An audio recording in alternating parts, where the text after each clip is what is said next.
ازيكم عاملين ايه؟ يا رب تكونوا في خير وفي احسن الاحوال. كل سنه وانتم طيبين. لو انت عندك اي حته جلده، حته قماشه، اي حاجه زي كده، وعايزه تستغليها في حاجه. انا مثلا هستغلها ان انا هعمل جراب للتليفون خفيف جدا. هقول لكم الطريقه ازاي، بس طبعا لاول مره يشوف القناه ما ينساش ان هو ينزل يفعل الجرس ويعمل لي لايك ويكتب لي كومنتات. وطبعا نفسي تشيروا الفيديو على قد ما تقدروا بحيث ان انتوا ترفعوا لي القناه. طبعا انا هوريكم هنا، انا هعمل على التليفون اللي انا بصور منه، بس انا هوريكم الفكره. طبعا لو في حاجه زي كده طبعا ده مش هينفع، بس ايه، انا التليفون تاني دوت انا هقولك تعملي ايه. اول حاجه انتي بتاخدي الدوران من اول هنا كده بالطريقه دي كده للاخر كده على طول، هتلاقي هنا 19 سنتي. تمام.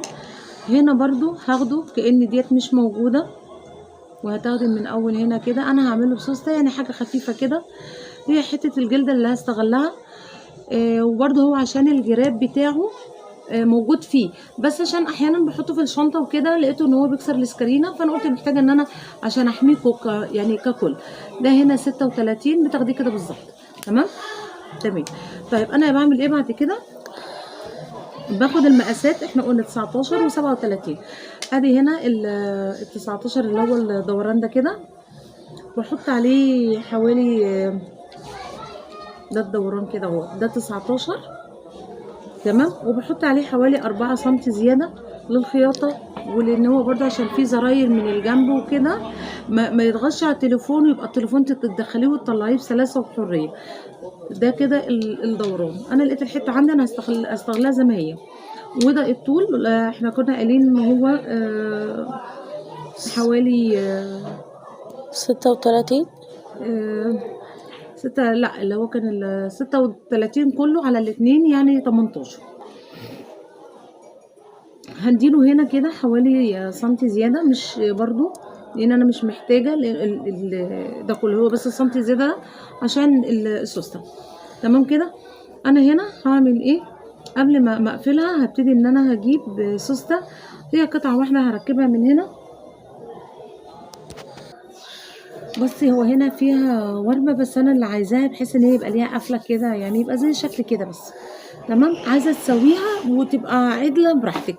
وانا خدت فردة بس من هنا كده، وهبتدي ان انا هخيطها الوش ده كده في الوش هنا.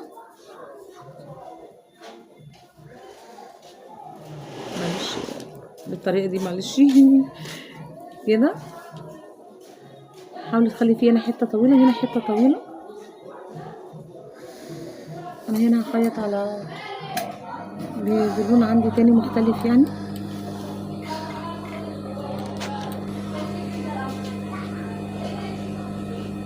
هي كده بالشكل دوت زي ما قلت لك كده اهو. بسم الله.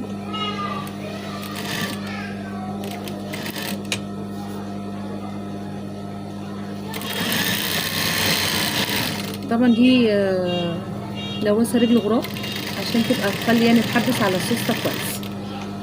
ما عندكيش مش مشكله يعني. خلاص كده.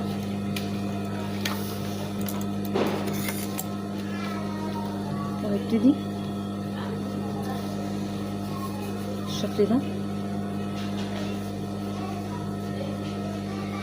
على فكره من اقل حاجه عندك ممكن تستغليها تقدري تعملي بيها فكره. ممكن تعملي الحاجات ديت فكره مشروع. على فكره عندك جلده ممكن ماشي، عندك قطعه من الجنس ماشي.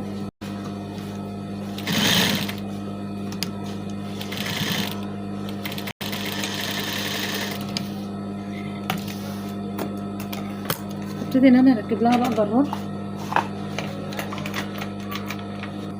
عملت هنا قطعه جلد من هنا 5 سنتي، لان دي كده 3 سنتي، وتنيت من هنا من الحرف كده ومن الحرف كده. وابتدي ان انا هعمل بالشكل ده كده من هنا،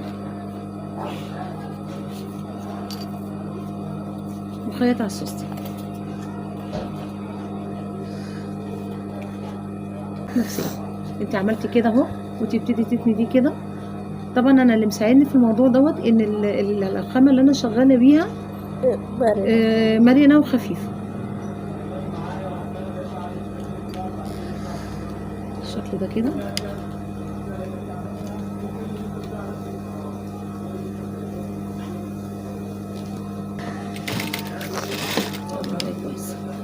استني ما تفتحيش دايما. هو طبعا هنا كده علشان الجلده المفروض ما تبقاش تخينه كده، بس يعني انا الافضل، وفي نفس الوقت عشان اللون مختلف فهو الافضل ان انتوا تعملوا بنفس اللون بتاعها. تمام كده اهي كده. انا ليه كده ما حاولتش ان انا اقفلها معاها عشان تدي معايا وسع وانا بدخل التليفون وانا بخرجه، فما بقاش خانقاه، لان ممكن مع شدته كده يبقى ايه يعني يتنطر منك الكلام ده كله، فاديله دايما مساحه وسع. تمام كده. انا هنا هقلب كده اللي انا عملته ده كده.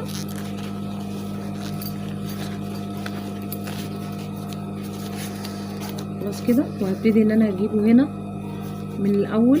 هنا طبعا احنا متفقين ان هنا ان فيها لوحه القفله ديت انا اللي عايزاها وانا اللي قصدها من البدايه، وزي ما قلت لكم ان انا ما كنتش عايزه ان انا اسويها. تمام كده. ليه؟ علشان كمان ان انا اعرف اخيط من اول هنا ايه كده.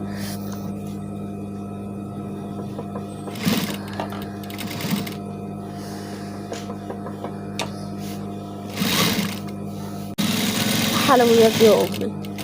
ابتدي على الحاجات دي كلها كده. طيب عكستها. الابواز دي، وتخلي بالك من الخياطه هنا كده. ده انا هنا عاملاه مدياله وسع وجراح عشان ده جلد ما تبصيش تلاقيكي خانقه التليفون، خاصه ان التليفون في الجنب فيه زراير. بسم الله. انا بعد ما قصيت هنا باي حاجه كده ليها بوزه طبعا تريحيه كده بالشكل ده، وتخلي بالك عشان ما تفوتيش المفك او الحاجه اللي بتعدلي بيها جوه الجلد كده اهو. حاضر كده. طبعا عدلته اهو. بصي انا عايزه الوربه دي فيها عشان يبقى قدامي كده. انا اللي عايزه دي كده. انت من حقك ان انت تعدليه او تخليه بالشكل اللي انت عايزاه كده اهو كده. ادي التليفون طبعا عشان مش هو التليفون دوت. انا زي ما قلت لكم ان انا بصور على تليفون تاني. مش بتاعكوا ده بعد اذنك. ماشي. هو اللي فارق هنا مساحة الجراب. ايوه اللي احنا قلنا عليها. كان نفسي اقلع لك الجراب بس مش هقدر. طبعا اتمنى ان انت تعملي لي لايك وشير، وما تنسيش تشتركي في القناه، ودوت بابسط الامور وبابسط اي حاجه عندك يعني تقدري تشتغلي. سلام.